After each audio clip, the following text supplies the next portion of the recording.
Erina Gudono hamil anak pertama Kaesang Pangarep, sebut sudah trimester 2. Erina Gudono hamil anak pertama Kaesang Pangarep, kini usia kandungan sudah masuk trimester 2. Kabar bahagia datang dari Kaesang Pangarep dan Erina Gudono. Pasangan yang menikah tahun 2023 lalu ini, kini tengah berbahagia menanti kehadiran buah hati.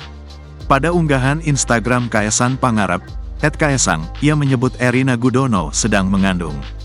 Bahkan kini sang istri sudah memasuki trimester kedua kehamilan.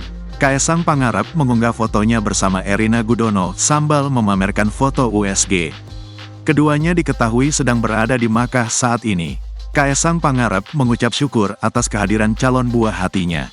Istri dan anakku yang tercinta, hadiah dari Allah SWT yang telah kami nanti-nantikan, kami akan segera dikaruniai anak pertama. Saat ini istri saya sudah di trimester 2.